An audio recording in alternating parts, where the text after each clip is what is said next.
Oke.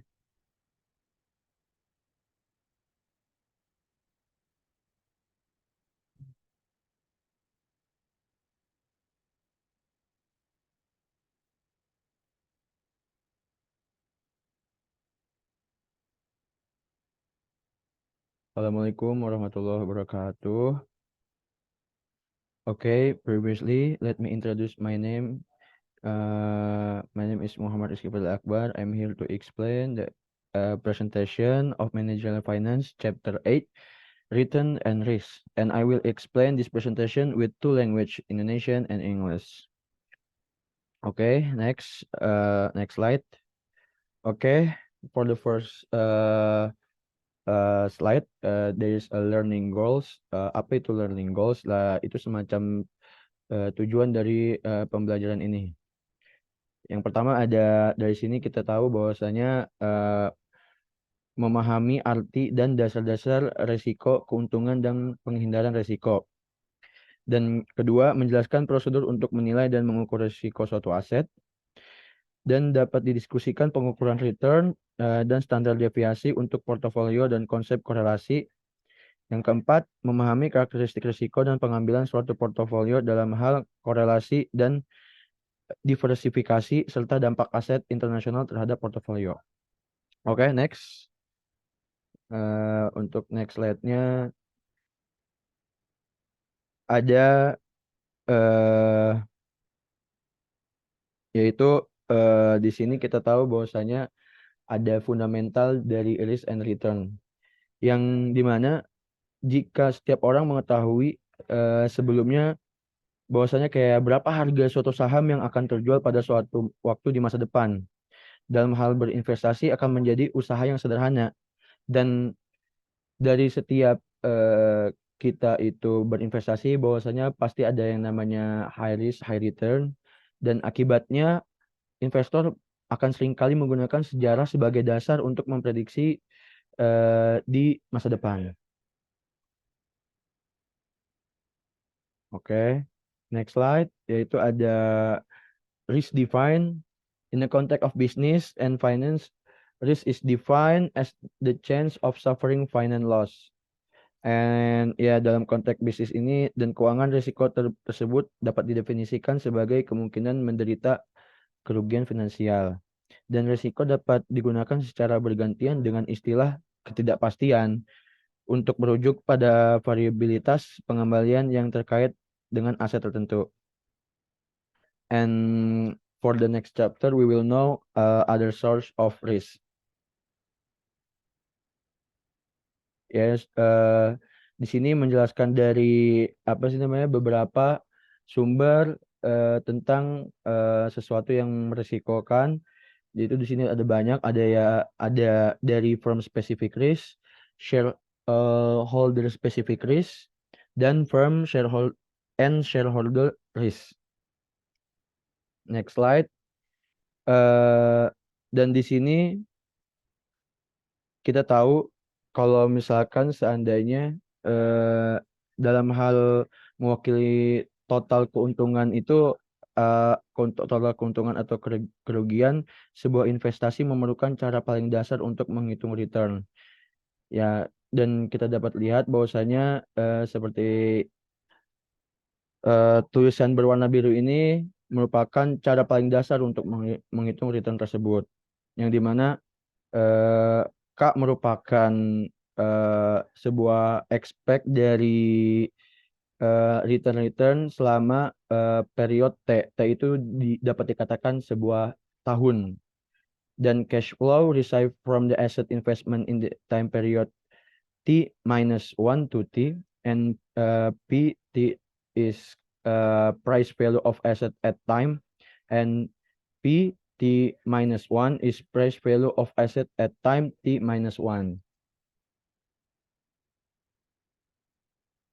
So this is an example that we know Robin, yeah, you can read this. Robin's game room wishes to determine the returns on two of its video machines, Conqueror and Demolition. Conqueror was purchased 1 year ago for 2,000 and currently has market value of 21,000 and 500. During the year, it generate of 800 worth of after-tax receipts. Demolition was purchased 4 years ago.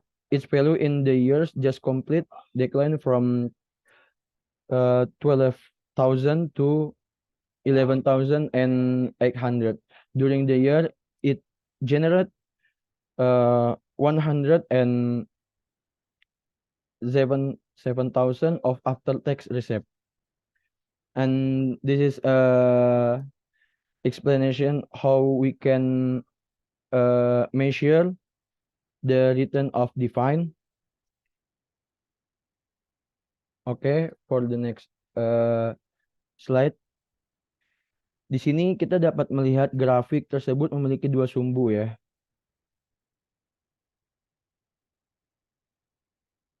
Oke, salah.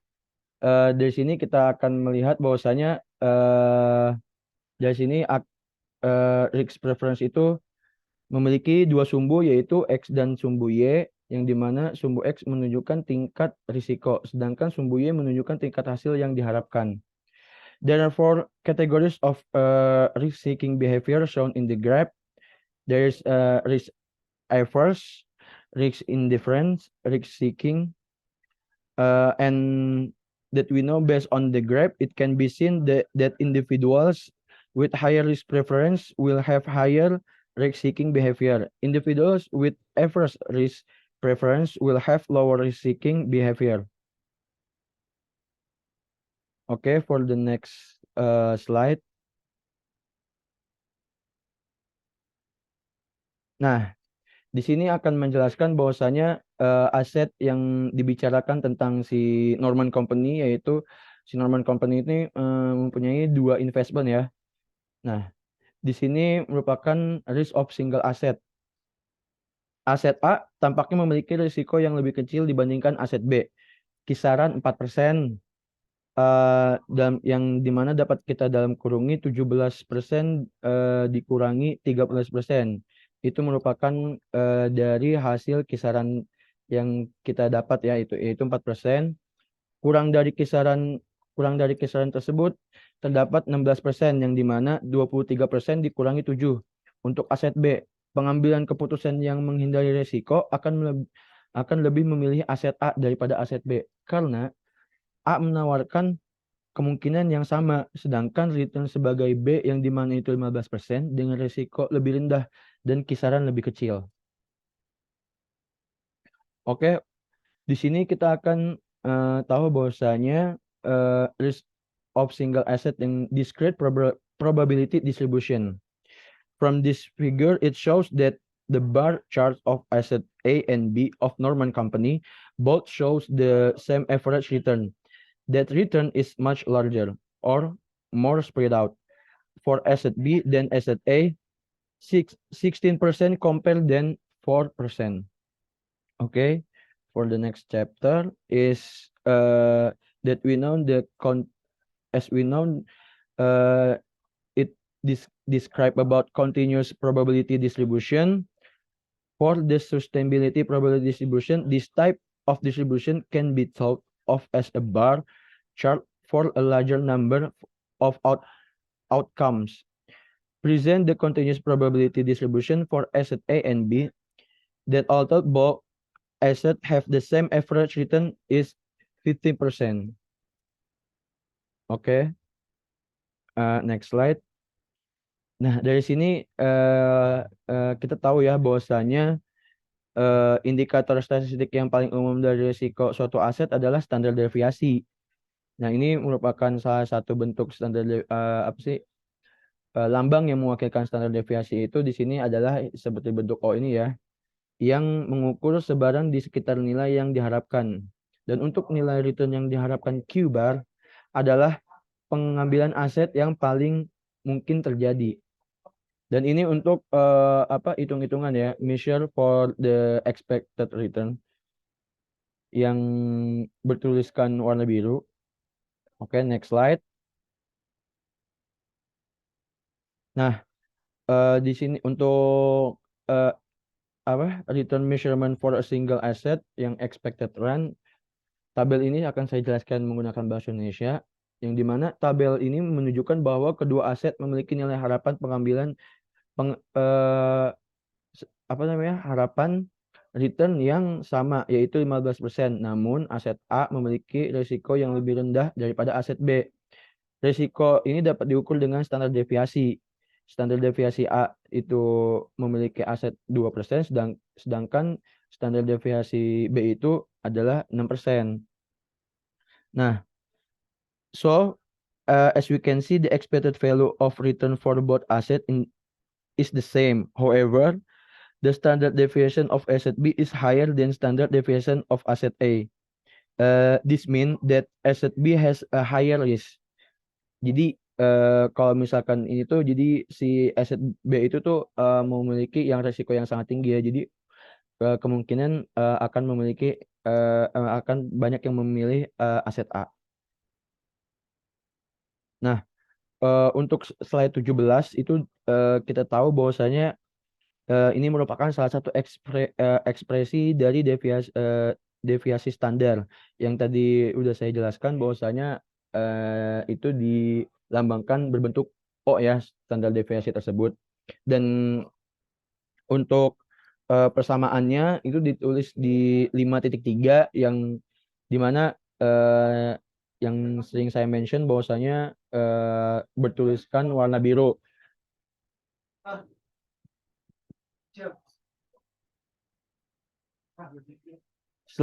Untuk slide selanjutnya, berdasarkan karena ini merupakan tabel lanjutan dari standar deviasi, akan saya jelaskan menggunakan bahasa Indonesia. Berdasarkan informasi tersebut, dapat disimpulkan bahwa aset A memiliki risiko yang lebih rendah daripada aset B, dan aset A memiliki hasil yang lebih stabil daripada aset B.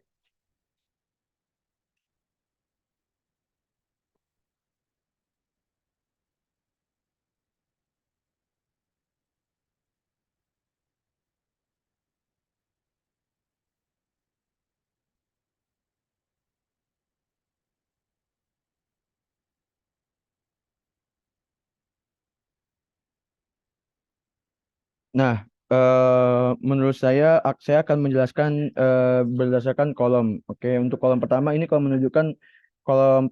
menunjukkan kemungkinan hasil untuk setiap aset, sedangkan kolom 2 menunjukkan pengembalian yang diharapkan untuk setiap kemungkinan hasil. Kolom ketiga menunjukkan penyimpangan dari nilai harapan pengembalian untuk setiap kemungkinan hasil. Dan kolom keempat untuk menunjukkan kuadrat penyimpangan dari nilai harapan pengembalian untuk setiap kemungkinan hasil. Dan kolom 5 menunjukkan probabilitas untuk setiap kemungkinan hasil. Oke, next slide. Nah, di sini akan dijelaskan tentang standar deviasi ya. Figur yang kurva bell shape, yaitu ini kurva yang menyerupai lonceng yang simetris dan dikaitkan dengan nilai tentang puncak seperti dilihat pada gambar. Untuk distribusi probabilitas normal 68% kemungkinan hasil akan berada di antara kurang lebih 1 standar deviasi dari keuntungan yang diharapkan. Oke, untuk next slide.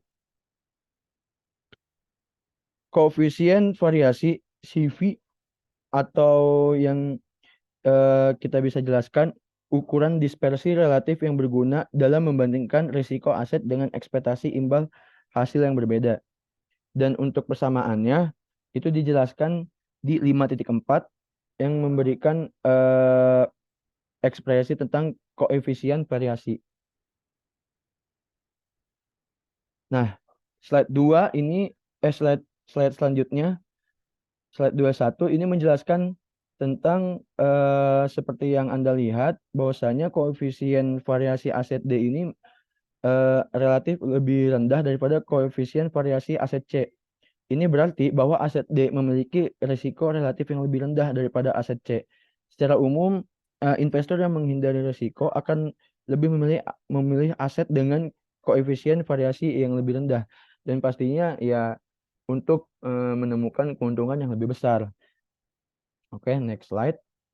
Nah, oke, as you can see for the last slide is described about asset C is in the upper right quadrant, which means that it has a high expected value of return and high risk. Asset D is in the lower left quadrant, which means that it has a low expected value of return and low risk. In general, risk-averse investor will prefer asset in the lower left quadrant. Risk and the risk-seeking investor will prefer asset in the upper right quadrant. Oke, terima kasih. Sekian penjelasan dari presentasi yang telah saya jelaskan tadi. Mohon maaf apabila ada banyak kekurangan. Wassalamualaikum warahmatullahi wabarakatuh.